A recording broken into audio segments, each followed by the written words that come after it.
Good day, everyone. I'm glad that you've joined me here on location in beautiful Biloxi, Mississippi on our beach. Behind us is the lighthouse, or behind Kevin as he's filming, and our visitor center. And so we welcome you to the beach. Today we kind of wanted to be in location and out of the office because I'm going to talk a little bit about Haiti. You've probably heard the news stories about Haiti and what's happening in Haiti, but I think the images that I saw, at least, were really shocking of our Haitian brothers and sisters at our border here in Texas trying to come across, and there were individuals from our border patrol on horseback with whips. And I think that's a pretty horrific picture, and I know that our current administration said that that was not appropriate, but I remember some of the images of them trying to kind of grab the Haitian asylum seekers, right? They were just carrying plastic bags of food and clothing, just coming across really simply. Well, that was under the border town, I believe, of Del Rio in Texas, and there was an encampment of 14,000 immigrants that were waiting asylum. And over the weekend, the U.S. Border Patrol agents were there, right, deporting Haitian migrants. So, kind of a really sad, for me, it's a sad story. And I guess kind of an extra sad story. I don't want to bring you all down, but I feel it's really important for me as the director of Back Bay Mission, working with people who are marginalized and having spent some time in Haiti, to kind of share my experiences there.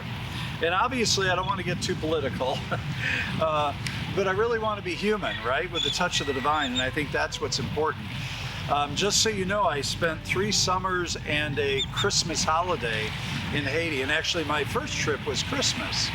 And I went with a group of activists that were activists in the arena of HIV and AIDS. And I don't know if you know, but Haiti had been ravished by HIV and AIDS, and of course, because they have hardly any resources, they didn't really have medications, they didn't have ways to really care for people. And we were actually there during Christmas break.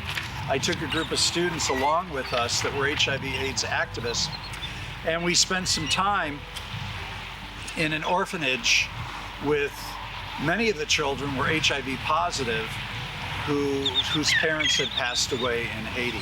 And so they were in an orphanage. There were also children that were HIV positive or had AIDS, and babies actually that were born with HIV that were in a hospital there. And we were actually kind of doing double duty. We were there to, in a sense, celebrate Christmas with them, right, and bring them gifts and bring them some joy.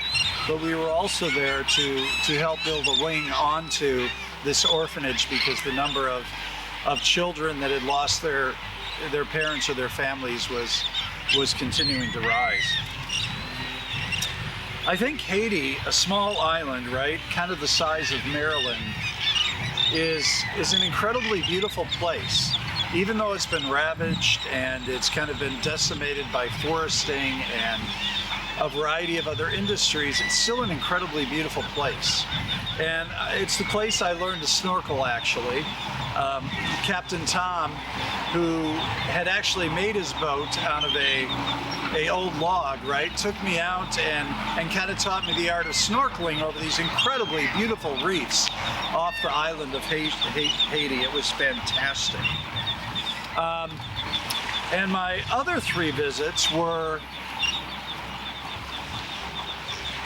summer long for about 2 months. And that was after my Christmas experience. But I do remember on that first Christmas, and actually on each trip after that, the voodoo practitioners would always be outside where we were staying, dancing, celebrating, singing, chanting, until about 3 in the morning. And I went out, even though many of us were somewhat afraid because we don't know much about voodoo, right? I went out and I talked to the voodoo practitioners, and they said, "Oh, we're just here to welcome you and to send you good and positive energy." And I came to realize that voodoo isn't necessarily a religion to be feared. It's an animistic and it's very natural religion that believes that nature inhabits the presence of God, or the presence of the divine. And so I welcome them to welcome us there to the island. So a little bit of background. I'm certainly no expert in Haiti, having only been there 4 times, but in many ways it's been a forgotten country and a forgotten people. When Columbus landed there on what's called the island of Hispaniola in December 1492, he found there was a kingdom that was ruled by, of course, the indigenous people at the time, right? And I believe they were called the Kaki. And after the French then arrived in the 17th century to continue European exploration and exploitation, I would say, of the Western Hemisphere, that indigenous population was almost completely exterminated.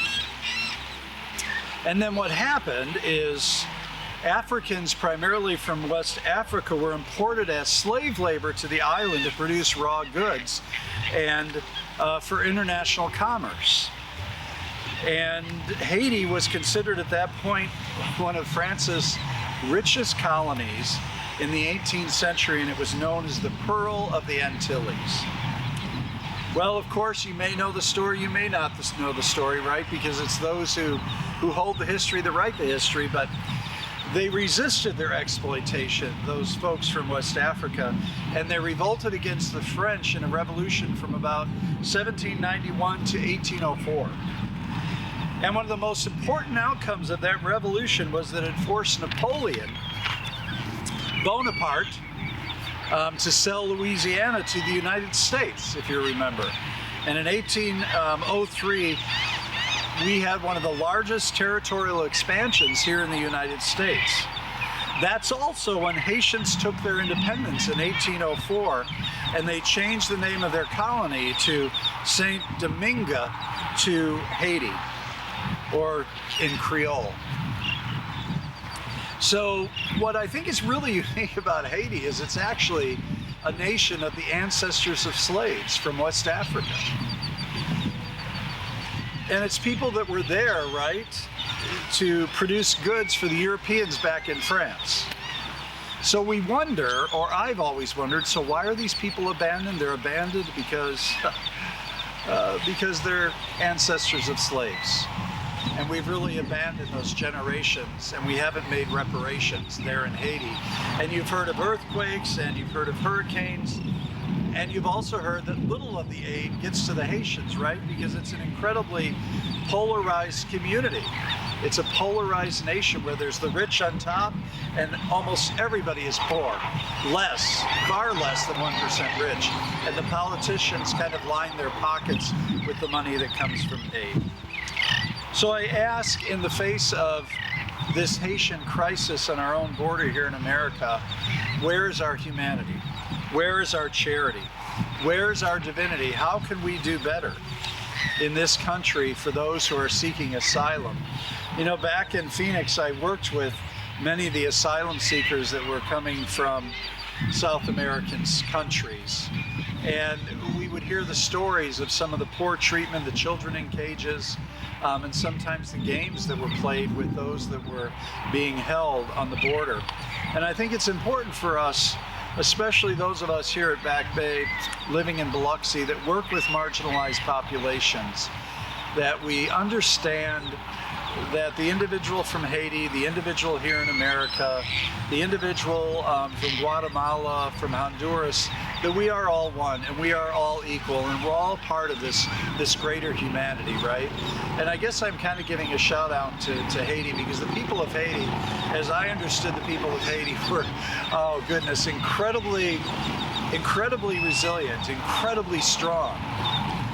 They did what they could in an island that had been ravished, really, by the colonies, right, and by the French, giving away so much of what they had and their resources and taken to the mainland, and they were left with nothing.